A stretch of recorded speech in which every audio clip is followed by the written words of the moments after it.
El budín existe porque la regamos mucho. Que no te dé miedo fallar. Pero cuando falles, necesito que lo compartas, que nos digas, aprendemos todos y vale, al siguiente error y nos vamos. Y budín podemos seguir sacando. Bienvenido a este nuevo episodio en el que grabamos con Miguel Cetina, un nutriólogo que terminó convirtiéndose en panadero desde el 2020, apasionado de la masa madre y de las fermentaciones largas, para así obtener productos saludables, nutritivos y con sabores muy complejos. Platicamos con Miguel sobre cómo fue esta parte de estudiar una carrera y dedicarse a algo que tenía relación, pero que al final fue una evolución completa, cómo vivió la pandemia y cómo ha sido hasta el día de hoy mantener una panadería con la calidad y con la excelencia que él caracteriza cada uno de sus productos. Así que espero disfruten mucho este episodio y la plática, que estuvo de verdad muy interesante. Si tú tienes un negocio, tienes algo del giro que te interesa saber cómo llegar al nivel en el que Miguel hoy tiene su panadería, te recomiendo que pongas atención a cada detalle.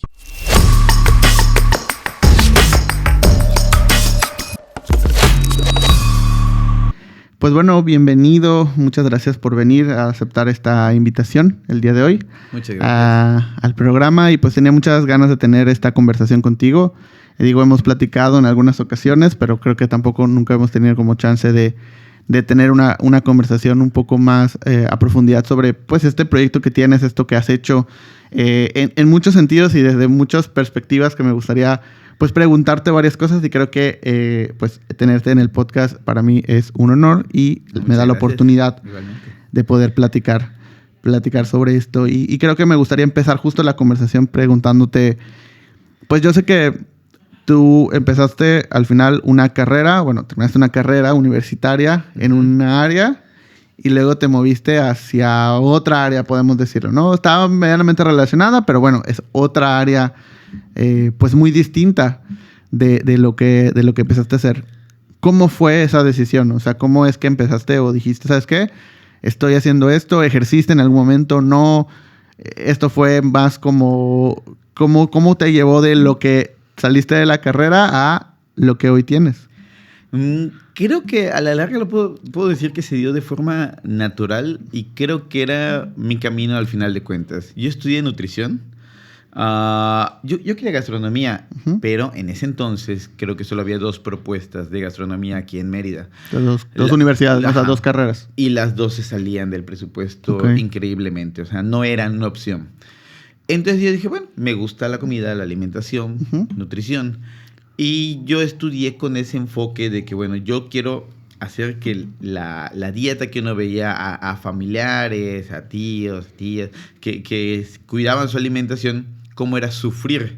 Okay. O sea, el hacer dieta o el cuidarse era un sufrimiento. Y mi enfoque era, bueno, yo sé que me gusta la cocina, sé que me defiendo en cocina, me gustaría que eso no sea un sufrimiento. Okay. Y desde ahí empezó el enfoque. Ejercí durante como unos 5 años. O sea, después de que me titulo, unos como 4 o 5 años tal vez, en consulta privada. Y el enfoque desde el principio fue ese.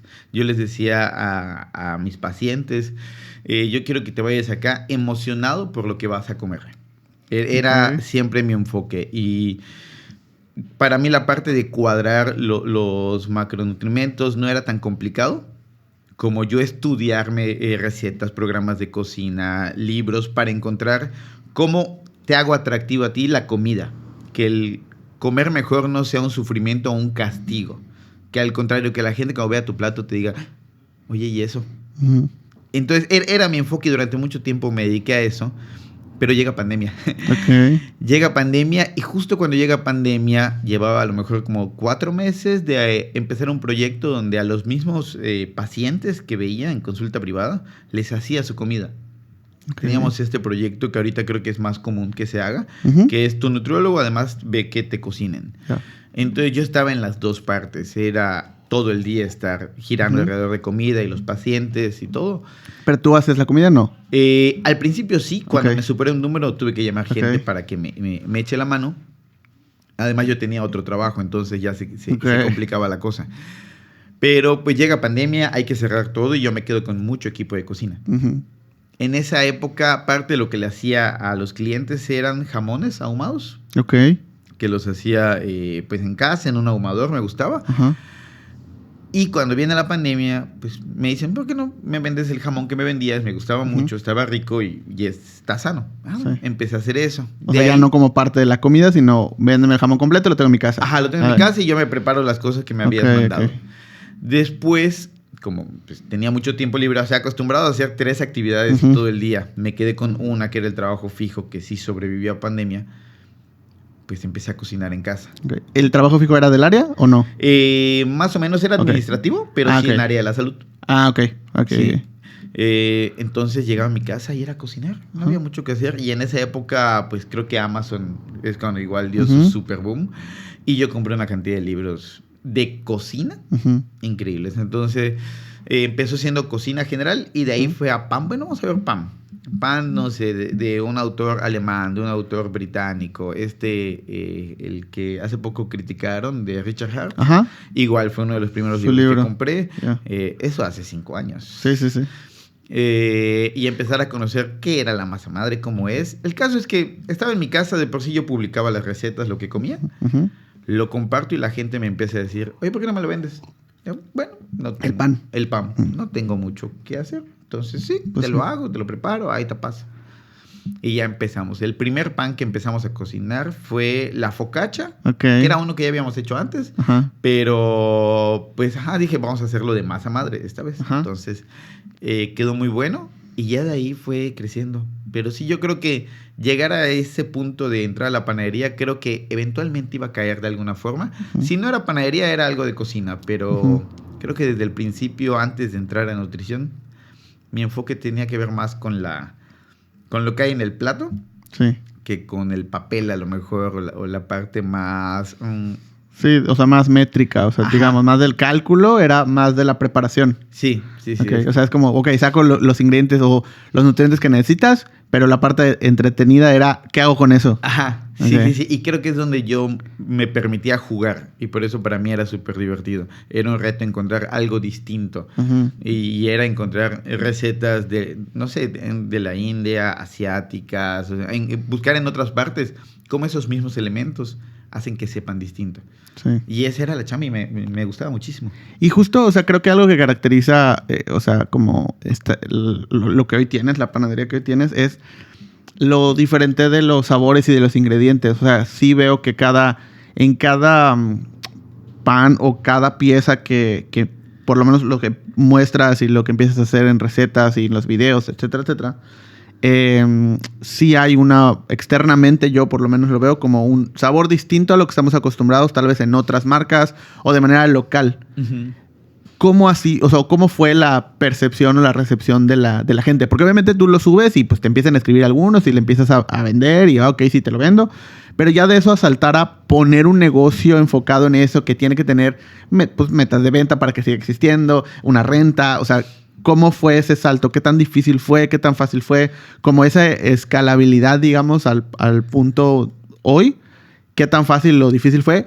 Tratando de tener como propuestas diferentes a lo que están acostumbrados las personas. Sobre todo en una ciudad como Mérida, que está muy arraigado a, por ejemplo, en el tema de pan dulce, pues está muy arraigado a ciertos tipos de panes, a cierto tipo de cosas. ¿Cómo fue ese crecimiento? Voy a tratar de responderlo. Si ves que me desvío, me regresas a la pregunta inicial. Porque creo que mi ignorancia en los temas de negocio fue lo que me ayudó a que no me importe en el principio si se vendía o no. Yo quería experimentar. Y cuando tenía otro trabajo, yo no veía esto como un negocio, lo veía como la parte en la cual, bueno, yo trabajaba en administrativo. Entonces, hay reglas muy claras de cómo se procede. Y eso es lo que hacía de 8 de la mañana a 3 de la tarde. Y luego yo tenía carta abierta de hacer lo que quiera como yo quisiera. Y afortunadamente los pacientes, cuando les cocinaba, ellos me decían, a ver, ¿qué otra cosa nueva? Y como que iban alimentando esta parte de creatividad. Entonces, cuando empiezo lo de la panadería, yo no busco vender ni agradarle a todo el mundo. Yo busco seguir jugando. Y de ahí empieza a haber gente que dice, ok, me gusta. A lo mejor de los 3 últimos que he probado, uno me encantó, uno estuvo bueno, pero no lo repetiría, y uno no me gustó. Pero me gustó que propongas algo diferente. A ver, sácate otro, a ver qué traes. Entonces, creo que empezó así. Obviamente, cuando dejo mi otro trabajo administrativo y me enfoco un poco más en esto, es cuando tuve un choque muy fuerte, porque trato entonces de enfocarme a vender. Ya no tengo algo que me sostenga. Exacto. Entonces, ¿cómo vendo? ¿Cómo esto? Trato de escuchar todas las voces. Trato de hacer lo que la gente me dice, aunque yo no esté convencido, aunque no lo sepa hacer, aunque a mí no me emocione. Y eso tuvo un impacto muy fuerte en el proceso. Creo que el primer gran bajón de la panadería se dio cuando yo dejo mi trabajo seguro y empiezo a pensar en esto como mi proyecto de vida. Y trato de escuchar a todos y darle, pues hacerle caso a todos con lo que querían. Y me empieza a ir mal. Siento que me desconecto de esta parte creativa, de esta parte que me emocionaba, y siento que se reflejaba en los productos. ¿Qué es lo que, o sea, que, perdón que te interrumpa, pero es justo el punto donde muchos proyectos se van? Sí. Porque, por eso era mi pregunta, porque no es lo mismo de repente al principio, pues lo haces porque, sobre todo con cosas que nos gustan mucho, que al principio lo hacemos por hobby, pues está divertido, no estás contando, ay, me costó tanto y cómo calculo, cómo aprovecho mejor los ingredientes o mi inventario, no estás pensando en eso, o sea, es como, ok, voy a comprar cosas, me van a sobrar, lo voy a hacer y voy a tratar de hacerlo lo mejor posible para mí. Que sepa lo mejor posible y ya, ¿no? Y luego hago otra cosa. Pero ya cuando... Incluso eso hace que la gente pues lo voltee a ver, lo quiera comprar. Oye, lo probé, está rico, ¿verdad? Sí. Pero ya de ahí a ponerlo en una vitrina, a mantener un negocio, ¿verdad? Pues es donde empieza ya lo interesante de pues hacerlo. Y justo creo que dicen el clavo en lo que me refería mucho de... Empiezan a haber muchas voces que, oye, ¿por qué no vendes esto? Oye, ¿por qué no lo haces de este sabor? Oye, ¿por qué no? Y ahí es donde muchas marcas empiezan a decaer o desaparecen por completo. O empiezan a ya no gustarle lo que están haciendo. Sí. Es que se vuelve caótico y estresante trabajar porque ya no lo disfrutas. Y eso al final, bueno, yo soy muy creyente, sobre todo en cosas como el pan, que manejas microorganismos. Siento que lo sienten. O sea, si un perrito siente cuando estás triste, estás feliz, estás estresado. Yo tengo la teoría, no lo sé, de que igual al pan le impactas. Es un organismo vivo que está trabajando. Entonces la energía que tú le metes a eso al final impacta en el producto final. Entonces yo creo que sí hubo ahí un declive en la calidad, independientemente de que usábamos los mismos productos, que para mí eso sí ha sido un no negociable. Utilizo mantequilla buena, harina buena, leche buena, azúcar, todo. Las cosas no salían. Y creo que sí fue un punto en el cual sí llegué a pensar si esto valía la pena. Pues te preguntas, ¿hice bien en dejar mi trabajo? ¿Era el momento? ¿No será que me emocioné? ¿Realmente soy bueno en esto? Como que empiezas a caer un poco bajo en todo esto, la verdad. Y cuando dejaste tu trabajo, o sea, esta parte todavía, o sea, ¿ya generaba algo de dinero? Más o menos, ¿no? Algo, pero irreal. Okay. O sea, en el sentido de que ya generaba algo, pero... era en el mismo lugar donde yo vivía. Sí, o sea, no pagas una renta independiente, una luz y... Es correcto. Había muchas cosas que no estaban consideradas, simplemente flujo de caja. Entró tanto, wow, podría dejar mi trabajo y dedicarme a esto. Entonces, como que fue muy al aire. Y lo pensé y dije, la verdad es que yo siempre he dicho, no tengo ningún problema en levantarme 3, 4 de la mañana a empezar a hacer pan. Okay. Pero por alguna razón, mi trabajo que entraba a las 8, había días que me costaba trabajo levantarme. Entonces dije, no, o sea, si por algo me voy a levantar temprano, que sea por esto que me emociona, que me gusta. Y de verdad, hasta el día de hoy, no me molesta levantarme a horas de la madrugada para empezar a hacer pan. Y creo que eso para mí vale mucho más. Sí. ¿Y cómo fue, por ejemplo, hoy, pues tienes unos días específicos, unos horarios específicos? ¿Cómo ha sido eso? ¿Cómo tomaste la decisión también? Y dentro de las voces que hay alrededor, porque, o sea, y quiero también dejar muy puntualmente que yo comparto totalmente o sea, sin saber la respuesta que me vas a dar, o sea, yo comparto mucho esta idea que seguramente vas a platicar ahorita, de cómo vas haciendo esas decisiones, pero me gustaría, pues, preguntártelo, o sea, ¿cómo ha sido ese proceso de decidir tener por ejemplo, esos horarios en específico, en esos tiempos, y las voces que no dudo que hay de, oye, ¿por qué no abres más temprano? ¿Por qué no abres más tarde? Oye, ¿por qué no abres más días? Oye, ¿por qué? ¿Cómo ha sido eso? Sí, ha sido un proceso complicado. En general, creo que la principal queja que tengo es ¿por qué no abres más horas? ¿Por qué no abres más días? Si se vende, ¿por qué no haces más? Hay cosas que no quiero sacrificar. Uno es la salud física y mental de la gente que confía en mí, en mi proyecto, en mi idea, y cada vez que tenemos oportunidad de reunirnos a platicar, les agradezco mucho que crean en mí, porque a lo mejor nada más ven a alguien en TikTok o en Instagram y dicen, pues está padre lo que hace. Pero yo los cuido mucho de que, a ver, son ciertas horas de trabajo y en estos le chambeamos, pero saliendo de eso quiero que tengas una vida. Quiero que descanses, que disfrutes, que veas a tu pareja, a tu familia, lo que sea. Y por lo mismo igual es mira, vamos a dejar estos horarios porque no quiero que sea algo esclavizante, que a lo mejor tú empiezas el turno, pero sabes que el del turno de la tarde no llegó. Entonces tú te arrancas, tú sigues, cosa que pasan en industria de alimentos, pasa muchísimo, son horas extenuantes. Entonces trato de cuidar mucho a las personas que confían en este proyecto, en esta idea, y también a mí mismo, de decir, a ver, no se trata de abarcar más, nada más, porque puede ser que haya más dinero si abres más los brazos. Pero a ver, lo que puedo controlar, donde me siento bien, donde mi salud mental no la estoy poniendo en juego, porque estoy durmiendo menos, porque estoy estresado, porque hay más problemas, es acá.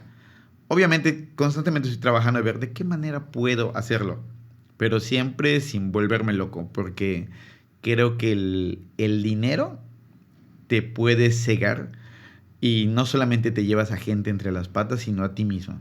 Entonces, de que lo puedes lograr, te puedes explotar a ti mismo, a las demás personas, pero para mí no se trata de eso, se trata de un lugar que estás orgulloso de lo que haces, te sientes muy contento en cómo lo haces, la gente que trabaja contigo sabe que lo estás cuidando, que lo estás protegiendo, que eres justo con ellos. Entonces creo que para mí ahorita es perfecto. Y ha habido un crecimiento. Cuando empezamos solamente abríamos los sábados en la tarde. Después empezamos a abrir jueves, viernes y sábado en la tarde únicamente. Porque igual yo vengo del área de nutrición. Nunca he trabajado en una panadería. Uh-huh. He trabajado en restaurantes. Pero es más, ni siquiera en la cocina. Trabajé en limpieza, en barra, como mesero, pero nunca estuve en la cocina. Sino en producción. Yo no sé exactamente cómo se debe hacer. Estudio, leo, veo videos, trato de informarme, pero lamentablemente con mucho lo que me he encontrado son turnos larguísimos y son cosas muy pesadas. Y he encontrado la forma en la cual, digo, a mí así me gusta. Y también con los panes de masa madre. Entonces, son fermentaciones largas. Entonces, tratar de encontrar cómo el horario de la masa madre, equilibrarlo con el horario de una persona normal que debe tener una vida sana. Entonces, poco a poco hemos encontrado la manera. Digo, empezamos jueves, viernes, sábado en la tarde y ya añadimos jueves, viernes y sábado en la mañana también. La idea es más adelante poder abrir un día más, aunque sea. Pero hasta que encuentre la forma, pues creo que... Y que además, o sea, esos son los días que abres, pero no son los únicos días que trabajas. Sí, porque obviamente... Y pasa, de repente la gente no ve que pues los demás días tienes que hacer compras, tienes que revisar cosas, tienes que, o sea, arreglar desperfectos del lugar tal vez. O sea, hay un montón de labores que se siguen haciendo, aunque no estés abierto al público, que los demás días también se hacen, ¿no? Quiero pensar que pues te pasa de la misma manera. Sí. Yo, pues, realmente el único día que trato de no ir y me obligo a tratar de no ir porque siempre sale algo es domingo. Pero lunes hay que hacer compras, hay que checar los inventarios si están bien, si hay algo que se echó a perder, pues llamar al técnico muchas veces. Pero nosotros trabajamos en producción desde el día martes. Entonces, si yo necesito una reparación de un equipo, un mantenimiento, tiene que ser lunes. Sí. Para que no estorbe la producción. Entonces yo el lunes me voy a meter ahí y a esperar. Y bueno, tú lo sabes, con todas esas cuestiones de técnicos y reparación, te digo que llego a las 8, pero a lo mejor llega a las 10, a lo mejor llega a 10:30, pero nada más llegó a ver y todavía va a ir a hacer compras, todo te va a decir, voy a buscar a alguien para que me ayude. O sea, es así, ni modo. Sí. Igual es parte de ese tipo de chamba. Pero sí, todo el tiempo ahí hay algo. Hay cosas que sí, o sea, que de repente es como, oye, ¿por qué no abres otro día? O sea, por ejemplo, en Ameteo pasa, ¿no? De, oye, nosotros abrimos de jueves a lunes. Y es, ¿por qué no abres el martes o el miércoles? Pero pues es que el martes es el único día que hay, o sea, para ir y revisar, hacer compras. O sea, oye, también hay que hacer una limpieza como más a profundidad de ciertas cosas, inventarios, oye, qué hace falta, y descanso también del equipo que está trabajando, o sea, de las personas que están ahí, que necesitan a veces un día no es suficiente.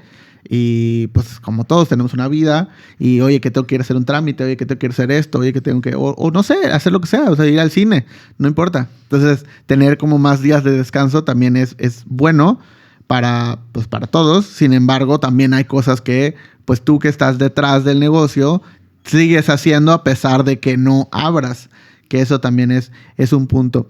Ahora, ¿cómo pasa? O sea, esta parte también importante de lo que hoy pues haces es todo el contenido, porque también es una chamba, o sea, hacer ese contenido, grabar, editar, o sea, pensar qué vas a hacer, porque a veces parece muy fácil de, bueno, pues hoy hizo ese pan y pues nada más puso la cámara, se grabó y ya. Ajá. Pero no, o sea, hay muchas cosas que solo aunque solo pusieras la cámara y el tiempo que te toma editar, subir, hacer mientras estás trabajando.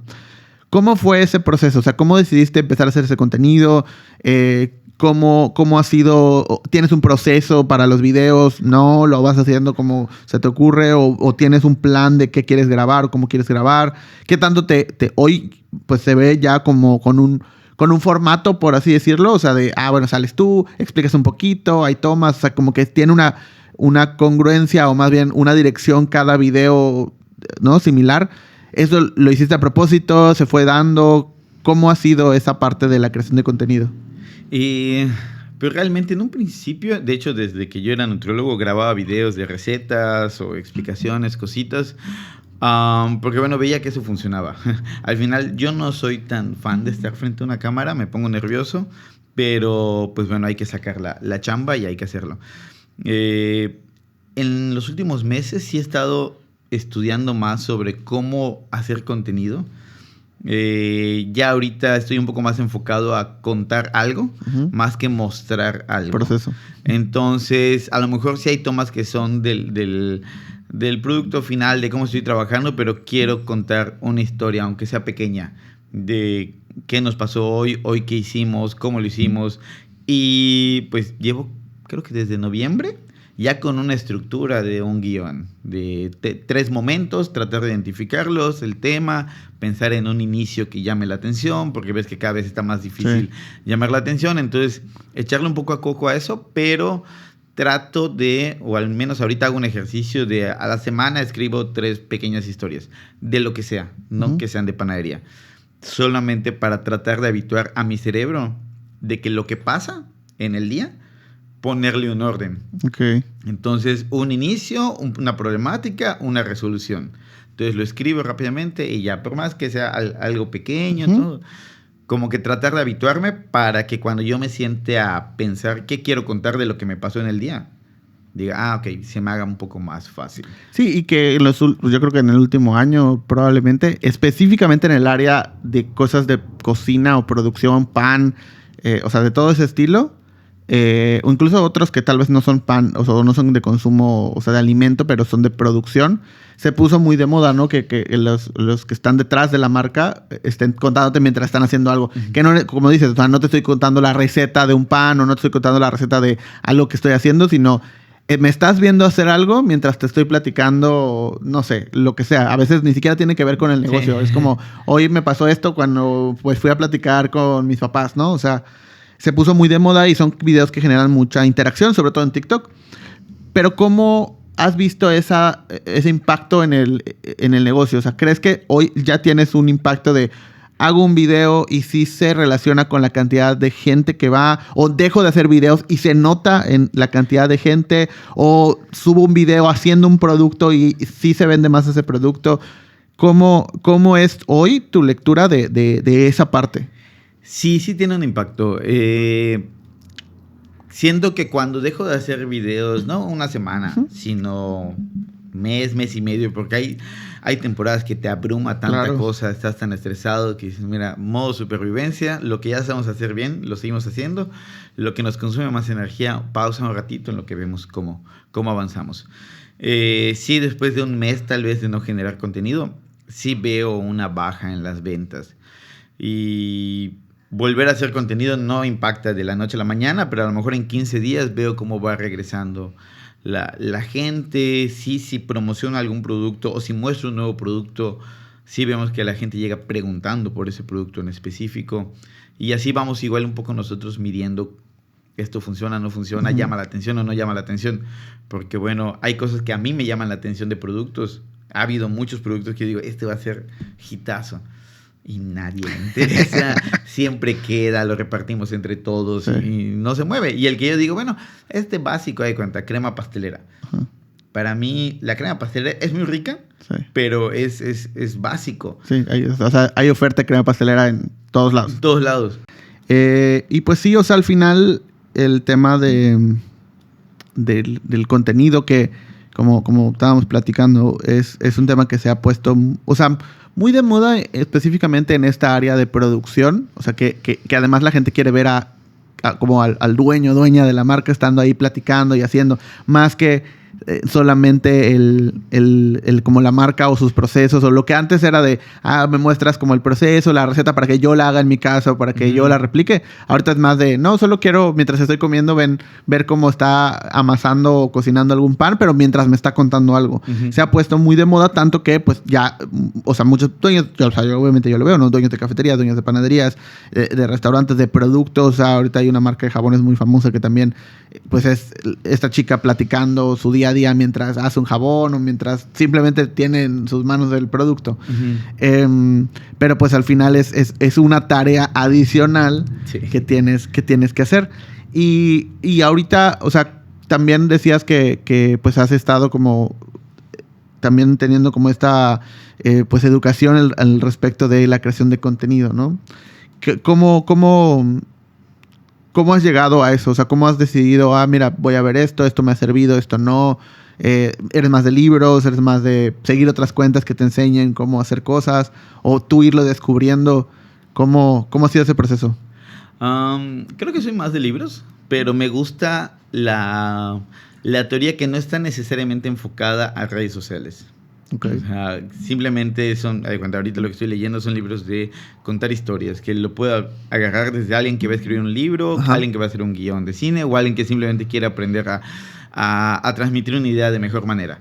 Son como que las bases, porque siento que cuando he seguido contenido en redes sociales de cómo hacer contenido, a los 2 meses ya es obsoleto, porque no te dan el núcleo de la idea de cómo debes hacerlo, simplemente te dan la superficie. Entonces te quedas con ciertas ideas al momento de editar el video de cómo hacerlo, pero como todos lo están haciendo, ya no destaca, entonces se vuelve aburrido. Y otra vez tienes que buscar quién está enseñando cómo se hace el contenido hoy en día. Entonces creo que me gusta más el libro, pero entender como que la base y de ahí experimentar. O sea, creo que ahí sí soy muy flexible, de que, o al menos he aprendido, la gente se olvida, todos, de lo que publicaste ayer. A lo mejor a ti te da pena, te da, no sé, cosas, sientes que está mal editado, sientes que te trabaste, tu voz no te gusta, ¿verdad?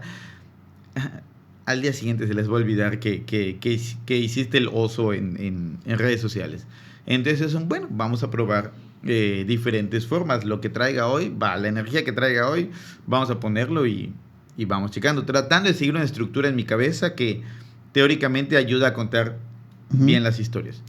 Y, o sea, ¿y cómo eso lo llevas también a los panes? Porque ahorita que platicabas eso, podrías estar hablando de crear contenido o de la oferta de panes que ofreces. O sea, porque siento que es lo mismo. O sea, al final, pues las panaderías tienen el mismo tipo de pan y de repente se pone un pan de moda o hay una temporada. O sea, hay como muchas temporadas. El chocolate de Dubái. Exacto. Qué horrible. Se puso de temporadas y pues, rosca, ¿no? Y pues todos van a hacer rosca. Y ¿cómo libras eso? O sea, ¿cómo haces esa decisión de, chocolate de Dubái, o de repente se pone algo con matcha, o pues las panes de temporada?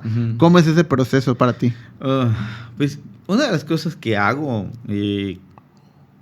trato de no seguir a panaderías locales en redes sociales, porque mi consumo en redes sociales es de panes, de restaurantes. Porque no me doy cuenta y termino haciendo lo mismo. Uh-huh. Simplemente por repetición de que veo que todos lo están haciendo, se me antoja hacerlo. Hay muchas panaderías en Mérida que me encantan. Las veces que me puedo escapar para consumirlo, voy y lo consumo.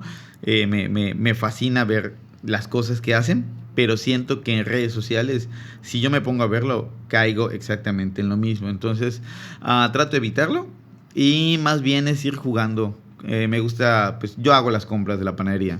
Entonces, me gusta mucho ir a la central de abastos y de repente que veo que llegó maracuyá. Vamos a comprar maracuyá y vemos que sale. A lo mejor sale algo, a lo mejor no sale nada y ya está. O a lo mejor llegó echalot, una cebollita rara, una verdura diferente. Y digo, mira, hay flor de calabaza. Y si hacemos una tarta así, croissant, que una bechamel, flor de calabaza, le metemos un quesito doble crema, algo rico. Vamos a hacerlo. Lo que yo haría en mi casa con lo que compro, vamos a hacerlo. Y lo publico y de repente digo, sí, pegó. Pues voy a comprar un poquito más y hacemos un tantito más y vemos. Creo que ha sido un poco así, que igual he complicado a todos, porque yo lo hago y me gusta, y de repente les digo, bueno, ahora hazlo tú, pero Miguel, dime cómo. Ajá. Y estamos habituados a recetas de repostería que son muy cuadradas. Sí. Y de repente digo, pero lo sofríes así, le das así, tranquilo, lo mezclas. Tú le vas viendo como cuánto te va pidiendo. Me dicen, Miguel, o sea, ¿cómo quieres que lo replique? Sí. Entonces lo complico, pero creo que eso igual nos ha ayudado a estirar nuestros límites, a no sentir miedo de echarlo a perder. Porque varias recetas que le han gustado a la gente han sido recetas que la idea original era una, pero echamos a perder tantas cosas que de repente dijimos, pues, ¿sabes qué? Todo esto, solamente esta salsita que hicimos, vamos a dejarla y vemos en qué sale. Y sale y a la gente le encanta. Pero no era la idea original. La idea original era que sea parte de otra cosa.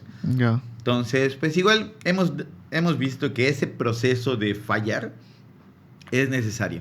Entonces, pues como que le vas perdiendo el miedo a equivocarte en la cocina.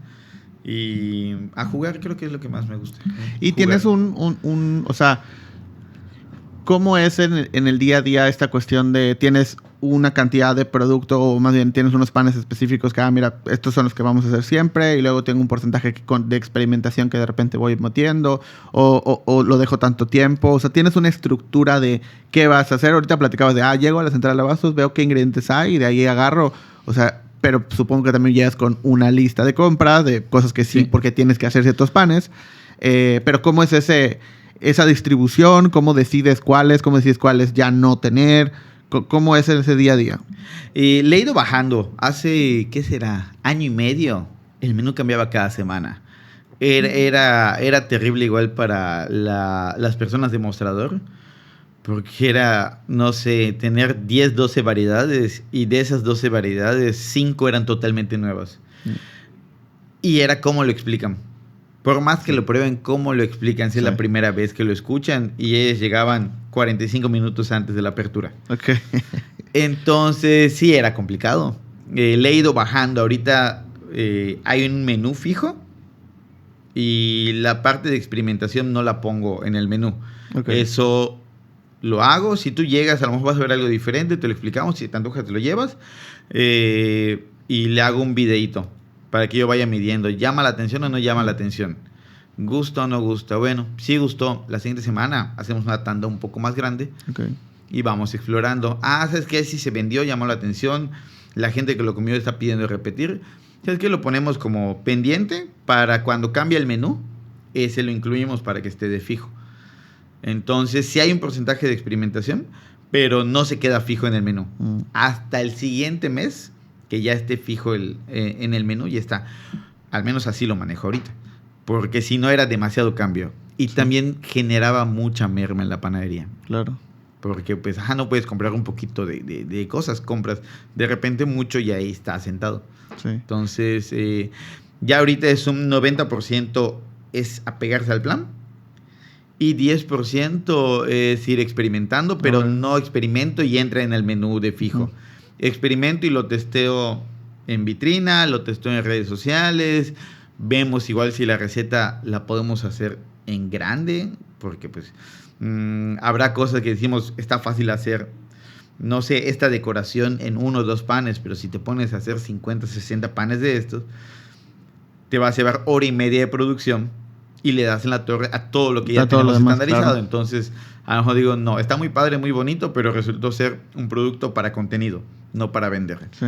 Entonces, igual eso. Que además, o sea, eso también es importante, ¿no? Supongo que también habrá cosas que las haces o que tal vez se han dado pensando en esto va a llamar la atención de la gente, no necesariamente es tan costeable o es tan, o sea, como negocio, ese producto específico Ajá. genera tanto ingreso, pero llama la atención y eso hace que la gente vaya y que pues compre otras 4 o 5 cosas que sí lo hacen costeable, ¿no? Me imagino que también habrá productos que tengan ese perfil, no todo es bueno, pues me cuesta 5 pesos, lo vendo en 15 y si no tengo ese margen, pues no lo hago. Sí, o sea, si han terminado así, no era el plan. Los hice porque a mí me llamaron la atención, me gustó. Y ya después cuando me pongo a ver la parte administrativa de ver cómo lo puedo meter en el menú, me doy cuenta que no lo puedo meter en el menú. Digo, bueno, ni modo, fue como una experiencia, un experimento y ahí quedó, ni modo. Sí. Y ahorita también tocabas un tema muy, muy importante, que es una cosa es que tú lo experimentes, tú lo hagas, tú lo pruebes, tú lo expliques, tanto en redes como en el mostrador. Pero ¿qué pasa con pues todo el equipo que está contigo? O sea, ¿qué tan fácil o difícil ha sido ese recorrido de gente, de pues explicarles, de transmitir? Porque a veces ni siquiera es de que, pues no está al 100, sino más bien no eres tú. O sea, no es lo mismo. Ahorita lo explicabas perfecto, ¿no? De que pues verle tanteando y cuando más o menos veas que esté bueno, ya. Sí, pero eso está basado en lo que tú sabes. ¿Cómo fue eso? O sea, ¿cómo ha sido ese proceso de contratar gente, de que pues se quede, de que se vaya, de capacitar nuevas personas? ¿Qué es lo que buscas en una persona? ¿O cómo has ido aprendiendo también desde esa área que pues no necesariamente pues tienes una expertise, ¿no? Sí, pues creo que he buscado más bien gente con actitud. Yo les he dicho, conocimiento no tienes, te explico y nos quedamos a las horas que quieras para que te lo explique. Habilidad siente que te falta, nos sentamos aquí a practicar hasta que te salga. Pero actitud tienes que traer, de aprender y de levantarte cuando la riegues. Eso para mí es vital. Yo les digo a la gente, el budín existe porque la regamos mucho. Que no te dé miedo fallar. Pero cuando falles, necesito que lo compartas, que nos digas, aprendemos todos y vale, al siguiente error y nos vamos. Y budín podemos seguir sacando, pero necesito que quieras aprender. Si vienes y algo te sale mal, te haces chiquito, no quieres seguir trabajando, te da miedo volver a echarla a perder, que no sé qué, algo, digo, necesito que quieras. O sea, yo entiendo esta parte de que a veces como que te bajoneas, pero vamos a lo que sigue. O sea, no te estoy regañando por echar a perder un PAM. Ese PAM no se va a perder, va para budín. Lo que me interesa es que quieras aprender. Claro. Entonces, creo que ha sido ir encontrando esa gente que tiene ganas de aprender y afortunadamente se ha acercado esa gente y es un gran equipo el que tengo ahorita, que aprendo mucho de ellos y creo que igual esa misma parte de la actitud me ha ayudado que cuando yo me bajoneo, porque las cosas a veces no van bien, las ventas están bajas, se empieza a complicar. O sea, uno trata de ser, cuando estoy en producción, ser como que el de producción y cuando no estoy ahí, ser jefe. Pero hay veces que se combinan un poco esas dos áreas. Y es esa misma gente la que me dice, no, sí, dale, sí se puede, sí va a salir, dale, vamos a hacerlo otra vez, y sale, que no sé qué. Entonces, creo que ha sido un gran equipo el que ha estado. Pero sí ha sido un prueba y error igual, un poco, de ver qué es lo más importante. Y creo que con lo que me quedo es eso, que la actitud es para mí lo esencial para trabajar ahí. Pues muchas gracias por venir a platicar, por compartir tu forma de ver lo que haces. Creo que es muy, muy valioso. Y pues muchas gracias también por la disponibilidad. No, gracias a ti. Y yo sé que a muchas personas les va a ayudar mucho desde todo lo que compartiste desde un punto de vista, vamos a decir, técnico, también hasta pues los consejos. Entonces te lo agradezco mucho.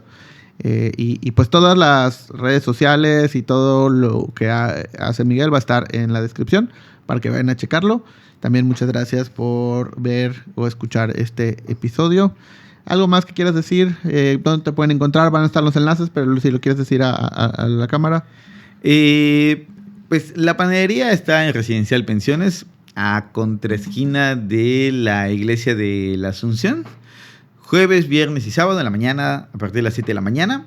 Cerramos a las 10, es tempranito, hay el pan de las 7 está recién salido del horno y volvemos a hornear para la tarde que abrimos a las 5:30. Así que si quieren probar el pan, ahí está, los vamos a esperar con mucho cariño y agradeciéndoles siempre que se animen a probar algo diferente.